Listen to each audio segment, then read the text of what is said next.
രാജ്യത്ത് വീണ്ടും ലോക്ക്ഡൗൺ വരാൻ പോവുകയാണോ? പ്രധാനമന്ത്രിയുടെ ഇന്നലത്തെ പ്രസ്താവനയുടെ അടിസ്ഥാനത്തിലായിരിക്കും ചോദ്യം. നമ്മുടെ ധനകാര്യമന്ത്രി നിർമ്മലാ സീതാരാമൻ വളരെ കൃത്യമായി പറഞ്ഞു, ലോക്ക്ഡൗൺ ഒന്നും വരാൻ പോകുന്നില്ല. പിന്നെന്തിനാണ് പ്രധാനമന്ത്രി ഇങ്ങനെ പറഞ്ഞത്? പ്രധാനമന്ത്രി പറഞ്ഞത് കോവിഡ് കാലത്തെ പോലെ നമ്മൾ വർക്ക് ഫ്രം ഹോം, വീട്ടിലിരുന്ന് ജോലി ചെയ്യുന്ന ആ ശീലം നമ്മൾ കൊണ്ടുവരണം. 2, നമ്മൾ അടുത്ത ഒരു വർഷക്കാലത്തേക്ക് കല്യാണമാണെങ്കിൽ പോലും സ്വർണം വാങ്ങാൻ മുതിരരുത്. മുമ്പൊക്കെ ആളുകൾ രാജ്യത്തിന് ക്രൈസിസ് വരുമ്പോൾ സ്വർണ്ണം സംഭാവന ചെയ്യാറുണ്ടായിരുന്നു. നിങ്ങൾ അതൊന്നും ചെയ്യണ്ട. നിങ്ങൾ അടുത്തൊരു വർഷക്കാലം പറ്റുമെങ്കിൽ സ്വർണം വാങ്ങാതിരിക്കുക. 3, കഴിയുന്നത്ര വിദേശ യാത്രകൾ ഒഴിവാക്കുക. ഇത് 3 പ്രധാനമന്ത്രി പറഞ്ഞത്. ഇത് 3 പറഞ്ഞ പ്രധാനമന്ത്രി പറഞ്ഞ ആദ്യത്തെ കാര്യം വർക്ക് ഫ്രം ഹോം. ഇത് കോവിഡ് കാലം ചെയ്തതുപോലെ എന്ന് പറഞ്ഞപ്പോൾ ചില ആളുകൾ അയ്യോ ലോക്ക്ഡൗൺ വരാൻ പോകുന്നു. ഇത് ഹോർമുസിലെ പ്രതിസന്ധി ആരംഭിച്ചപ്പോൾ, അല്ലെങ്കിൽ ഇറാനും അമേരിക്കയും ഇസ്രയേലും തമ്മിലുള്ള വാർ ആരംഭിച്ചപ്പോൾ തൊട്ട് ചില കേന്ദ്രങ്ങൾ ഇങ്ങനെ പ്രചരിപ്പിക്കുന്നു, രാജ്യം അടച്ചുപൂട്ടാൻ പോവുകയാണ്, ഇവിടെ വലിയ പ്രതിസന്ധി ഉണ്ടാവും എന്നൊക്കെ പറയുന്നു. ഇപ്പോൾ അടുത്ത ദിവസം ഈ ബംഗാളിലെ തെരഞ്ഞെടുപ്പിൽ തൃണമൂൽ കോൺഗ്രസ് തോറ്റപ്പോൾ ഇവിടുത്തെ കേരളത്തിലെ ചില സുഡാപ്പികളുടെ പോസ്റ്റ് കണ്ട് ഞാൻ ഞെട്ടിപ്പോയി. ഒരുത്തൻ എഴുതിയിരിക്കുകയാണ് സോഷ്യൽ മീഡിയയിൽ, ഫേസ്ബുക്കിൽ,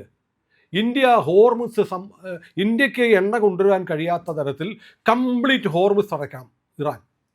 ബംഗാളിൽ തൃണമൂൽ തോറ്റതിന് ഇവിടുത്തെ ഒരു മുസ്ലിം നാമധാരി പറയുകയാണ് ഒരു തുള്ളി എണ്ണ ഇനി ഇന്ത്യക്ക് കിട്ടരുത്. പിന്നെ ഇവൻ എന്തെടുത്ത് ഇവൻ്റെ നിത്യ ജീവിതം കൊണ്ടാടും? അതൊന്നുമില്ല, അതൊന്നും പ്രശ്നമല്ല. ഇന്ത്യ നശിക്കണം.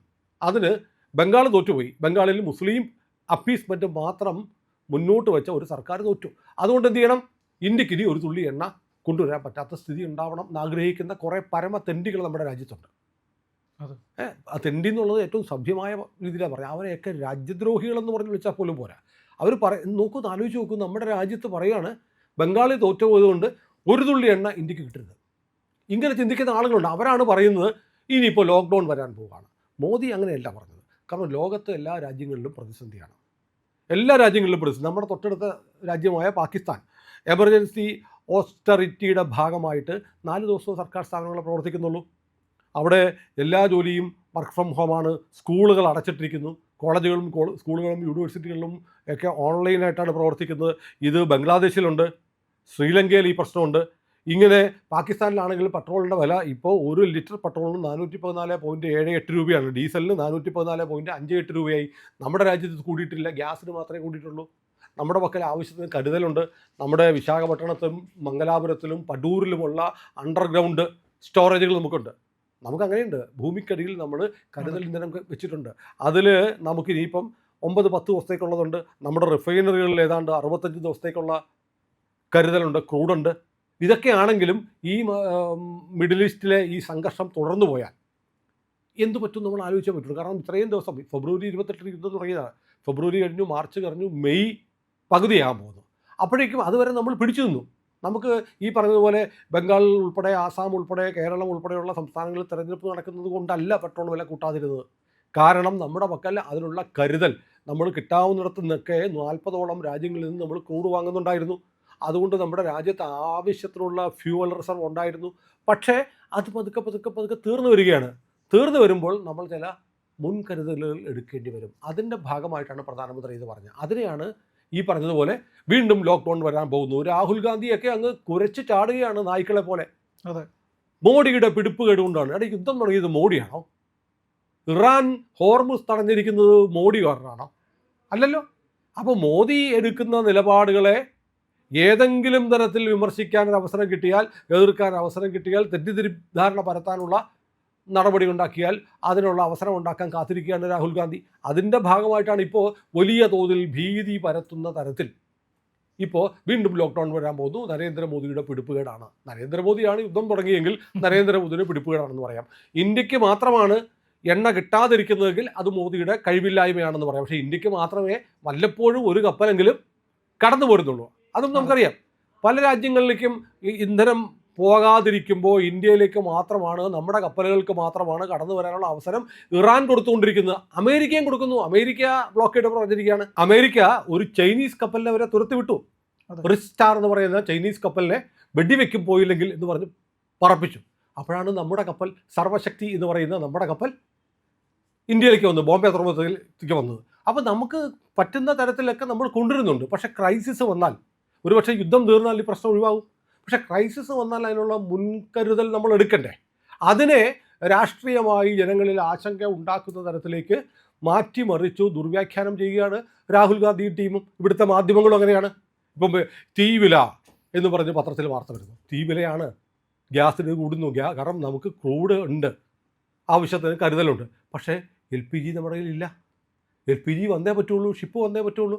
അപ്പോൾ ഇതൊരു പ്രശ്നമാണ്. ഈ പ്രശ്നത്തെ അഭിമുഖീകരിക്കാനും മറികടക്കാനും കേന്ദ്ര സർക്കാർ നടപടികൾ എടുക്കുമ്പോൾ അതിനെ ഈ തരത്തിൽ വ്യാഖ്യാനിക്കുന്ന പ്രവണത പ്രതിപക്ഷത്തിൻ്റെ ജോലിയാണ്. പ്രതിപക്ഷം ചെയ്തുകൊണ്ടിരിക്കുന്നതാണ്. പ്രതിപക്ഷം ചെയ്യുന്നത് രാജ്യത്തിനൊരു പ്രശ്നമുണ്ടാകുമ്പോൾ ഒപ്പം നിന്ന് കൈത്താങ്ങാങ്ങുന്നതിന് പകരം എങ്ങനെ അതിനെ വഷളാക്കാം, അതിൽ കുത്തിത്തിരിപ്പുണ്ടാക്കാം എന്ന് ശ്രമിക്കുന്നതിൻ്റെ ഭാഗമായിട്ടാണ് ഇപ്പോൾ ലോക്ക്ഡൗൺ വരാൻ പോകുന്നു എന്ന് പറയുന്നത്. മോദി വളരെ കൃത്യമായിട്ടാണ് ഹൈദരാബാദിൽ പറഞ്ഞത്. നമുക്ക് നമ്മുടെ സ്കൂളുകൾ അടയ്ക്കുന്നില്ല, യൂണിവേഴ്സിറ്റികൾ അടയ്ക്കുന്നില്ല, സർക്കാർ ഓഫീസുകളുടെ പ്രവർത്തനം വെട്ടിച്ചുരുക്കുന്നില്ല, മറിച്ച് കഴിയുന്നത്ര ആളുകൾ വർക്ക് ഫ്രം ഹോം നടത്തിക്കൊണ്ടിരിക്കുകയാണ്. നമുക്കറിയാം, ഈ കോവിഡ് കഴിഞ്ഞതിന് ശേഷം ഒരുപാട് സ്വകാര്യ സ്ഥാപനങ്ങൾ ഇപ്പോഴും വർക്ക് ഫ്രം ഹോമാണ്. കാരണം ഓഫീസിൻ്റെ ചെലവ് വലിയ തോതിൽ ലാഭിക്കാൻ കഴിയുന്നു. IT കമ്പനികൾ പലതും ജീവനക്കാരൊക്കെ ഇപ്പോഴും കോവിഡിന് ശേഷം 2019 ശേഷം ഇപ്പോൾ 2026 വീട്ടിലിരുന്ന് ജോലി ചെയ്യുന്നത്. അതുകൊണ്ട് കൂടുതൽ പ്രൊഡക്റ്റീവാണ് എന്നാണ് IT കമ്പനിക്കാർ പറയുന്നത്. എൻ്റെ സുഹൃത്തുക്കൾ പറഞ്ഞിട്ടുണ്ട്. കാരണം നമ്മുടെ കമ്പനി പറയുന്നത് നമ്മൾ വീട്ടിൽ ഇരുന്ന് ജോലി ചെയ്യാൻ തുടങ്ങിയപ്പോൾ നേരത്തെ ഓഫീസിലിരുന്ന് ജോലി ചെയ്യുന്നതിനേക്കാൾ കൂടുതൽ കോൺട്രിബ്യൂഷൻ വരുന്നു. കാരണം നമ്മൾ ഫാമിലി അറ്റ്മോസ്ഫിയറിൽ ഇരിക്കുകയാണ്, ഇടയ്ക്ക് നമ്മുടെ കുടുംബത്തിലെ കാര്യങ്ങൾ നടക്കുന്നു, വീടിനോട് ചേർന്ന് നിൽക്കുന്ന ഒരു അറ്റാച്ച്മെൻറ്റ് കൂടുന്നു, റിലാക്സ്ഡ് ആണ്. അതുകൊണ്ട് കൂടുതൽ പ്രൊഡക്ടിവിറ്റി ഉണ്ടാകുന്നു എന്നാണ് സ്വകാര്യ മേഖലയിലെ IT കമ്പനികളൊക്കെ പറയുന്നത്. അങ്ങനെ വർക്ക് ഫ്രം ഹോം എന്ന് പറഞ്ഞാൽ വലിയ അപകടം വരുന്നു എന്നല്ല. അപ്പോൾ അത്തരം ഒരു കാര്യം ചെയ്യുക എന്ന് പറയുന്നതാണ് നരേന്ദ്രമോദി ഇപ്പോൾ പറഞ്ഞത്. അത് വളരെ പോസിറ്റീവായിട്ടുള്ള ഒരു കാര്യമാണ്. കാരണം നമ്മുടെ സമ്പദ്ഘടനയിലെ ഏറ്റവും കൂടുതൽ പണം ചിലവാകുന്നൊരു മേഖല എണ്ണ ഇറക്കുമതിയാണ്. നമ്മൾ 80% എണ്ണയും ഇറക്കുമതി ചെയ്യുകയാണ്. അത് തീർന്നു കഴിഞ്ഞാൽ, അല്ലെങ്കിൽ പുതിയ കിട്ടാതെ വരുന്നൊരു സാഹചര്യം ഉണ്ടായാൽ അത് മറികടക്കാനുള്ള പരിപാടികൾ നമ്മൾ എടുക്കണം. ഇതാണ് അതിൻ്റെ ഒന്നാമത്തെ ഭാഗം. രണ്ടാമത്തെ ഭാഗം സ്വർണത്തിൻ്റെ കാര്യത്തിൽ എന്താണെന്നുള്ളത് വളരെ പ്രധാനപ്പെട്ട കാര്യം. സ്വർണം വാങ്ങിക്കരുതെന്ന് പറയുന്നതിൻ്റെ സ്വർണം ഒരിക്കലും വാങ്ങരുതെന്നല്ല ഈ ഒരു വർഷത്തേക്ക്. കാരണം നമുക്ക് സ്വർണം എവിടുന്നാണ് വരുന്നത് അറിയാം. ഏറ്റവും കൂടുതൽ സ്വർണം നമുക്കുണ്ടാവുന്നത് നമ്മൾ മൈൻഡ് ചെയ്തിട്ടല്ല. നമ്മുടെ സ്വർണം ഏറ്റവും കൂടുതൽ വിദേശത്ത് നിന്ന് വരുന്നതാണ്. അതിൽ ഏറ്റവും കൂടുതൽ ഇന്ത്യ സ്വർണം ഇറക്കുമതി ചെയ്യുന്നത് സ്വിറ്റ്സർലൻഡ് എന്ന് പറയുന്ന രാജ്യത്തു നിന്നാണ്. 40%. ഇന്ത്യയിൽ ആവശ്യമുള്ള, ചൈന കഴിഞ്ഞാൽ ലോകത്ത് ഏറ്റവും കൂടുതൽ സ്വർണം ഇറക്കുമതി ചെയ്യുന്നത് നമ്മളാണ്. നമ്മുടെ സ്വർണം ഇറക്കുമതിയുടെ 40% സ്വിറ്റ്സർലൻഡിലാണ്. UAE-യിൽ നിന്ന് നമ്മൾ 16% ഇറക്കുമതി ചെയ്യുന്നുണ്ട്. സൗത്ത് ആഫ്രിക്കയിൽ നിന്ന് 10%. പിന്നെ പെറു, അമേരിക്ക തുടങ്ങിയ രാജ്യങ്ങളിലൊക്കെ നമ്മൾ സ്വർണം ഇറക്കുമതി ചെയ്യുന്നുണ്ട്. അതായത് കഴിഞ്ഞ വർഷം 2005-2026 നമ്മൾ 721 ടൺ സ്വർണ്ണമാണ്. 721 ടൺ സ്വർണം. അരിയല്ല, ഗോതമ്പല്ല, ഭക്ഷ്യവസ്തുക്കളല്ല, സ്വർണം 721 ടൺ നമ്മൾ ഇറക്കുമതി ചെയ്തതെന്ന് പറഞ്ഞാൽ 6 ലക്ഷം കോടി രൂപയുടെ സ്വർണ്ണമാണ് ഇന്ത്യയിലേക്ക് കഴിഞ്ഞ സാമ്പത്തിക വർഷം ഇറക്കുമതി ചെയ്തത്. കഴിഞ്ഞ സാമ്പത്തിക വർഷം 2025-26 ഈ പീരീഡിൽ ഇതുവരെയുള്ള സമയത്ത് ഇറക്കുമതി ചെയ്തിരിക്കുന്നത് ഈ 6 ലക്ഷം കോടി രൂപയുടെ സ്വർണ്ണമാണ്. ചില സംസ്ഥാന സർക്കാരുകളുടെ ബജറ്റിന് തുല്യമായ തുക. അല്ലെങ്കിൽ ഇപ്പോൾ കേരളത്തിൻ്റെ പൊതുക്കടത്തിൻ്റെ അത്രയും വരുന്ന തുക, അത്രയും വരുന്ന തുകയുടെ സ്വർണ്ണം നമ്മൾ ഇറക്കുമതി ചെയ്യും. എന്നിട്ട് ഇതൊക്കെ നമ്മൾ മേടിച്ചിട്ട് വീട്ടിൽ വെക്കുകയാണ്. അപ്പോൾ ഈ സ്വർണ്ണം ഇറക്കുമതി ചെയ്യുമ്പോൾ നമ്മൾ പുളിങ്കുരു അല്ലല്ലോ കൊടുക്കുന്നത്, കാശാണ്. ഇന്ത്യൻ റുപ്പി അല്ലല്ലോ കൊടുക്കുന്നത്, ഡോളറാണ്. അപ്പം 6 ലക്ഷം കോടി രൂപയുടെ ഡോളർ ഇവിടെ നിന്ന് അങ്ങോട്ട് പോവുക. അപ്പോൾ പെട്ടെന്ന് പാനിക്കായിട്ട് ഏറ്റവും നല്ല നിക്ഷേപം സ്വർണ്ണമാണ് ഈ ക്രൈസിസ് ഉള്ളപ്പോൾ എന്നൊക്കെ പറഞ്ഞ് നമ്മൾ സ്വർണം വാങ്ങിക്കൂട്ടിയാൽ സ്വർണം കൂടുതലായി ഇറക്കുമതി ചെയ്യേണ്ടി വരും. അപ്പോൾ എന്ത് പറ്റും? കൂടുതലായി നമ്മുടെ കൈവശമുള്ള കരുതൽ വിദേശ നാണ്യം ഡോളർ നമ്മൾ പമ്പ് ചെയ്യേണ്ടി വരും. അപ്പോൾ നമ്മുടെ വിദേശ നാണ്യം കുറയും. വിദേശ നാണ്യം കുറയുമ്പോൾ എന്ത് പറ്റും? നമുക്ക് നമ്മുടെ രൂപയുടെ വില ഇടിയും, പണപ്പെരുപ്പം ഉണ്ടാകും. അപ്പോൾ വലിയ ക്രൈസിസ് ആകും. അതുകൊണ്ടാണ് പറയുന്നത് അടുത്ത ഒരു വർഷത്തേക്ക് സ്വർണം വാങ്ങുന്നത് നിർത്തിവെക്കുക. കാരണം ഇല്ലെങ്കിൽ ഇപ്പോൾ സ്വർണം വാങ്ങുന്നത് നമ്മൾ തന്നെ അനുഭവിക്കും. കാരണം സമസ്ത മേഖലയിലും വിലക്കയറ്റം ഉണ്ടാവും. ഇത് വളരെ സിമ്പിൾ എക്കണോമിക്സ് ആണ്. ആളുകൾക്ക് മനസ്സിലായത് എന്തിനു സ്വർണം, യുദ്ധം എന്ന് സ്വർണം മേടിക്കേണ്ട എന്ന് പറയുന്നത് എന്തിനാണ്? ഇതാണ് കാരണം. സ്വർണം എന്ന് പറയുന്നത് വാങ്ങാൻ നമ്മൾ ഉപയോഗിക്കുന്നത് നമ്മുടെ പക്കലുള്ള ഡോളർ ഉപയോഗിച്ചാണ് വാങ്ങുന്നത്. അത് വാങ്ങുമ്പോൾ അപ്പോൾ ഞാൻ ഭീമായി പോയി മേടിക്കുന്ന ഡോളർ കൊടുത്തല്ലല്ലോ എന്ന് ചോദിക്കാം. ശരിയാണ്. നിങ്ങൾ നമ്മുടെ രൂപ കൊടുത്ത് വാങ്ങുന്നു.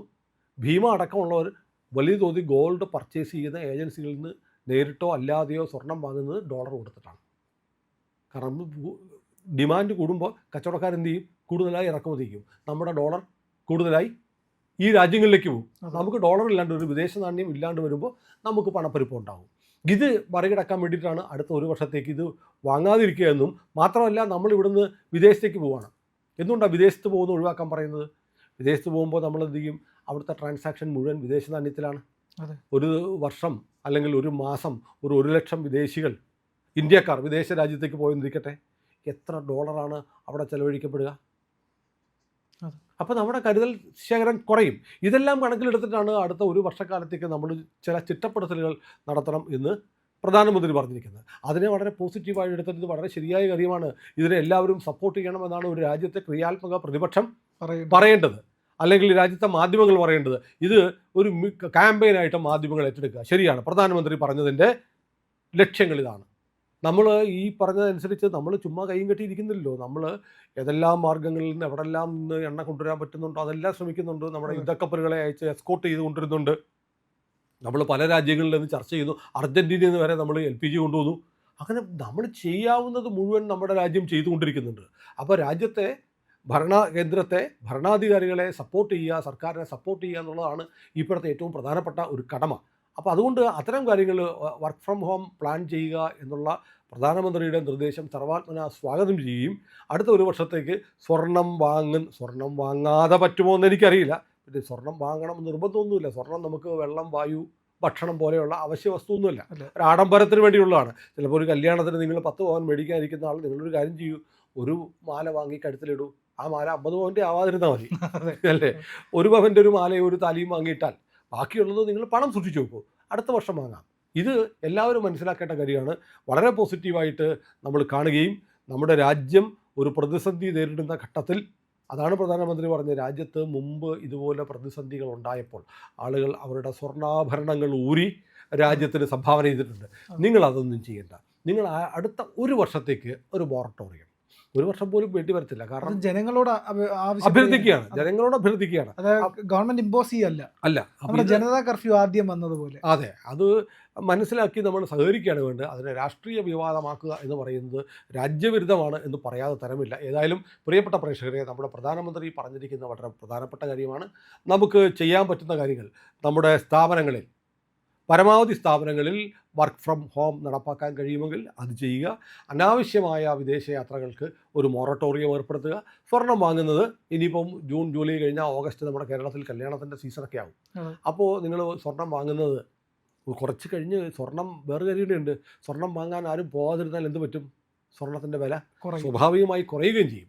അതുകൊണ്ട് പ്രധാനമന്ത്രി പറഞ്ഞിട്ടുള്ള ഈ നിർദ്ദേശങ്ങൾ നമ്മുടെ രാജ്യത്തിൻ്റെ പുരോഗതിക്കും ക്ഷേമത്തിനും ശ്രേയസ്സിനും വേണ്ടിയുള്ളതാണ് എന്ന് മനസ്സിലാക്കി അതിനോട് എല്ലാവരും സഹകരിക്കണമെന്ന് ഇന്ത്യ ലൈവും അഭ്യർത്ഥിക്കുകയാണ്. നമ്മുടെ ചാനൽ സബ്സ്ക്രൈബ് ചെയ്യാത്തവർ ഇന്ന് തന്നെ അത് ചെയ്യണമെന്ന് ഒരിക്കൽ കൂടി ഓർമ്മിപ്പിക്കുന്നു.